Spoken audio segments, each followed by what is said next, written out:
bumalik siya, aron patigom sa mga balaan. Sa usa nga pagbilog kita aliran, sa Ginoo pagkataon palandumon ug magpuyo sa himaya. Ang pinili niyang dadon sa inahirap, sa Biblia mabasatan ang bumalik siya, misubang sa silangan o kasadpan. Pag-ihon niya talang mga walaan, pagpanahon ng tuwas sa luganan, unya kita paglalilong sa pagtagpo sa Ginoo. Pagkatahon o magpuyo sa himaya. May ganyan nagsunod mis. Sino yung ginapastor? Si Conrad pa. Nagsunod mga nangamatay na or buhi pa, basta na-save na luwas by the grace of God. No? Tawag mo na sa Biblia ang mga santos. Kung tanong sa Bible ha, pero kung nakapastor na mahimong set, di sa buhi pa, awal ng Lord, himong santos basta hindi ka makain na. Pero isang kang buhi pa, mahimong ng sen. Kung tanong sa Bible, sa bagay na. Sa verse. Tingin mo ka na. Tingnan mo kung naluwas mo. Asa mo na mabasa?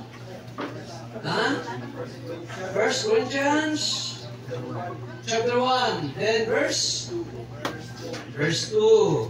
Matupad ni Paul din unto the church of God, which is at Corinth, to them that are sanctified in Christ Jesus, called to be saints. Ngayon sa iglesia sa Diyos na nahamutan sa Korinto, kanila nga iyang gibalaan diha kang Kristo Jesus, gipanagtawag nga mga saints. Susunod sa Sibano, santos. Saints, mga santos, mga bala. Unang kita, pwede na ito magpatawag o Saint Ruben. Kita magbase sa Lucas 4 sa temptation ni Christ. Kung sa mga pagtintal sa Ginoo, kasi nagtintal niya.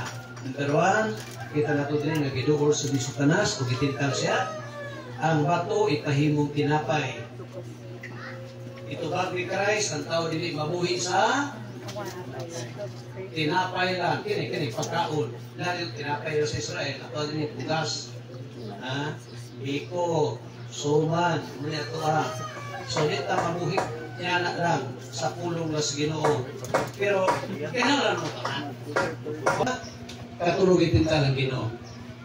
Very familiar ka sa mga hitabo. Pakakapon siya siyawa, kuman ihatag ng mga butang ng kalibutan na, na ditubag siya sa Satanas at ang Ginoo, it is written. Naisulat na. So, ang kontra sa temptation, number 1 is pulong Diyos Ginoo.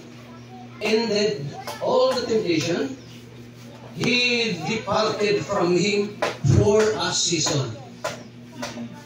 So, dahil itintal si Christ, isopran sa itong Ginoo, ang yawa, binagis pagkampo, mga igsoon, nisipat ang yawa. Iyon din eh. He departed, nihawa ang yawa.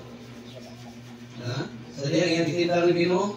Pero naging on this verse, wala ni sa Matthew. Na records in Luke chapter 4. For a season.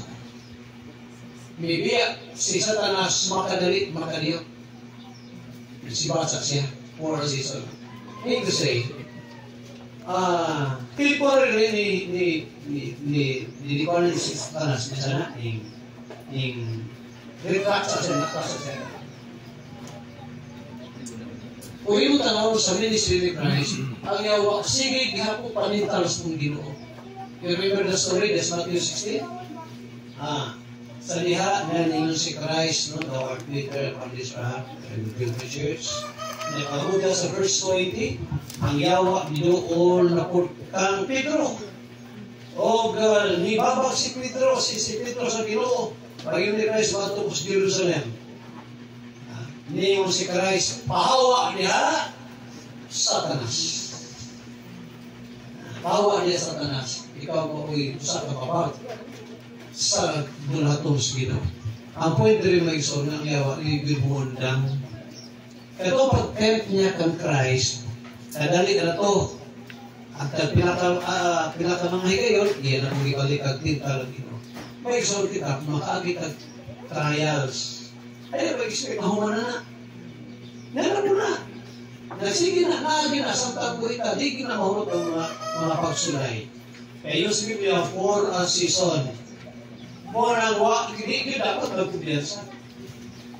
No? Kaya sa diya sa kumpiyansa din na ang problema o kami. Ito kung ano mga mimbro ni, kadagan na pag-isulti ni. Kaya labi na kung asinso ang tao. Diya, ito delikado. Doon ay posibilidad na malimot siya. Muna sa Proverbio 30, nag-pray si Agor. Ipa ni Agor, Ginoo. Ayaw ko mo ang dako kayo. Kahit gano'n na, malimot ko ni mo. Tulad na tendency, kung ang tao may mo siyang madunahan. Kung na may gustoon, gano'n sa mga trials, no? Kung ka ang yawa, very tricky siya. May kasi mo, nangitag pagi kung sa tanya ikot. Kanya, kung asa kaya ang atong weakness dito, tatanong niya. Karon sa una, huwag patalias Ginoo. Psalm 1 verse 3. Narin ang word na season. And he shall be like a tree planted by the rivers of water, that bringeth forth his fruit in his season. Ako ganyan, Matthew, Lucas 4, versikulo 13, ang butang season nito, yawa kung kita siya, panahon. Ang rin na po, sa itong ibasa, ingon ni David, o siya may sama daw sa usa ka kahoy na tanong-daplin sa mapa, na pag-abot sa iyang panahon, magkapamunga siya.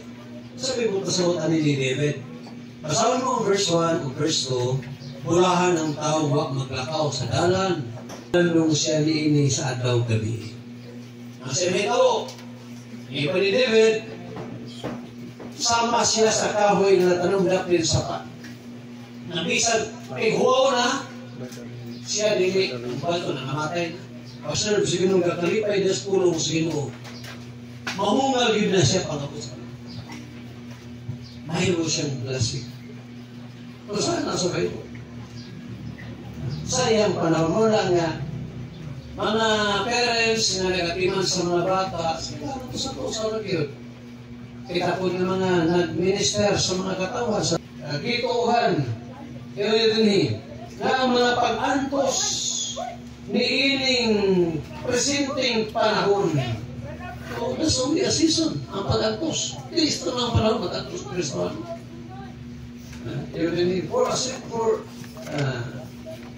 For I reckon that the sufferings of this present time are not worthy to be compared with the glory which shall be revealed in us. Ang mga pag-antos na kung sinabi palipaglo karon, dili ni ikatandi sa ibayang atong madawat pag-abot na ito kang Ginoong Jesucristo sa panahon sa kong Ginoo dito sa kingharian sa Diyos. Ang pwede rin mag-isoon, karabang, hindi ako mapag-antos yung kalimutan na hindi mag-ulay. Pagkita ng sayang kay kinabuhiso sa kakristohanon. Palandungo, magpuyo sa himaya, ang pinili, iyang dadon, ngadto sa iyang huloy-an, siyang sugat sa matanan, dito sa langit nung kasal. Habas nun ang awas na atong makita, sama kang sakit at bukang Rebecca, ang katod niyang naong makita ta, niya kita sa pagtagpo sa Ginoo.